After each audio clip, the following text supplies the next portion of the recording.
To talk to us about the sugar subsidy announced by the government, we are joined by Abinash Verma, Director General of ISMA. He's joining us from Delhi. Mr. Verma, thank you so much for joining us on NDTV Profit. Now, for the first time, the government has come out with a sugar subsidy which will be paid directly to farmers, which is to the tune of about 4.5 rupees a quintal. How is the sugar industry reacting to the quantum of the subsidy coming in? Is it lower than what you expected? Because some reports had said that the Food Ministry had, suggested a subsidy which is 10 times the amount that was approved. No, I don't think that is correct. There was probably a misunderstanding between quintal and ton, and therefore people thought that 4 rupee 50 paisa was per quintal or whether it was per ton. I believe that the recommendation was somewhere close to these numbers, and the cabinet has approved those numbers. But if you ask me whether the industry is kind of satisfied with this number, I'm not very sure whether the industry will be satisfied, because the losses are much more. And the cane price alone in the last 1 year has been increased by 10 rupees per quintal. So the government is just giving about 4.5 rupees out of that 10 rupee increase. But what we would be waiting and seeing that whether this will improve the domestic prices. If the domestic prices improve and we kind of cover our costs, then this is excellent. The more important thing, as you mentioned in the beginning, is this is the first time that the government of India is giving some kind of financial assistance directly for sugarcane. And that is an acceptance of the fact that the government needs to actually bridge the gap between what we can pay and what they want the farmers to get. So it's an excellent move. The concept is brilliant, and we expect that this will move further on and help both the industry as well as the farmers in the long run. Right. You've raised a number of points and I'll address them one by one. You said that this is in concept a very good idea, but I think the mills have to help the farmers open their bank accounts, and only those mills that also have ethanol production will be able to avail of this subsidy. So how many mills will eventually benefit from this? There are two parts to this question that you're asking. Number one is, do the farmers have a bank account? I think almost all the farmers in the country, sugarcane farmers, have bank accounts, because we are paying the farmers through their bank accounts. I think there is hardly any cash transaction, and almost all the cane price payments being made to the farmers are through bank accounts only. Recently also the government gave an interest-free loan which was to be given directly to the farmers, and the banks paid it directly to the farmers. So this is already settled and there is no problem in that.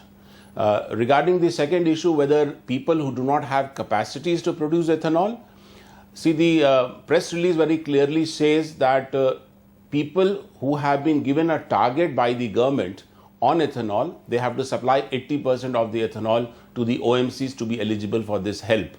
So it is very clearly stated in that notification giving targets to individual mills that it has been given to those people only who have the ethanol production capacity. So people who don't have the ethanol production capacity will not be affected by this decision. So how much of the mills, can you give us a percentage of the entire industry that will be able to benefit from this? How many have the ethanol blending intact?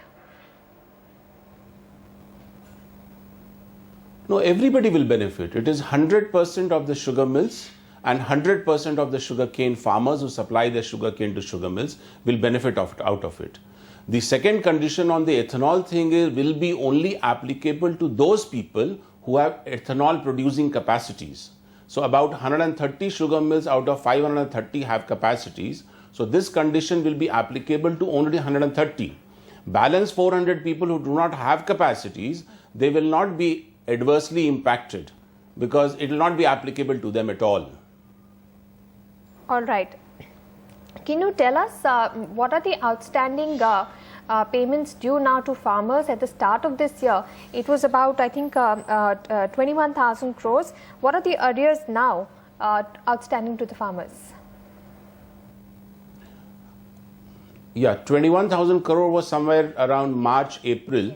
And since then, the industry has sold some sugar and they have made a lot of payment, and the government has also helped them. So currently, I believe it should be anywhere around 6,500 to 7,000 crore of outstanding areas of the farmers. Right. Now, you in your first answer had mentioned that cane price was increased by 10 rupees a quintal, and the government is now coming with a subsidy of 4.5 rupees a quintal.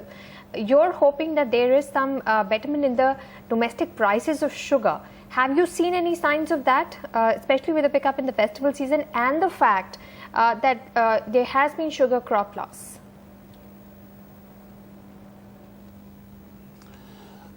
If you really see the last about couple of months, the sugar prices had come down to around 19 rupees per kilo ex-mill in Maharashtra and about 21 rupees per kilo in the northern part of the country.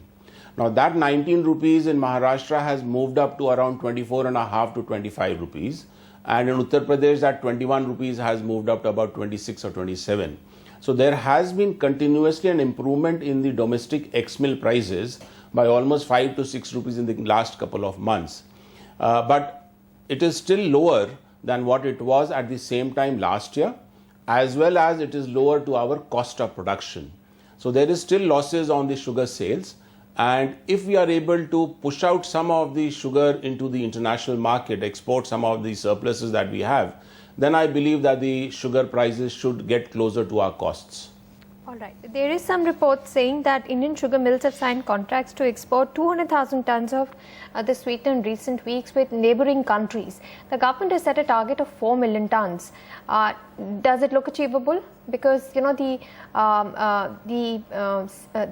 incentive given by the government expired on in September this year, and we haven't heard of any renewal of the subsidy.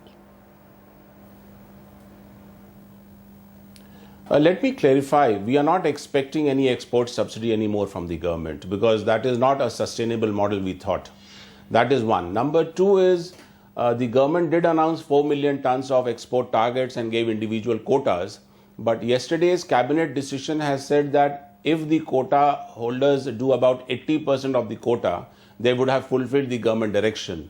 So that 4 million target has been kind of brought down to 3.2 million tons of exports.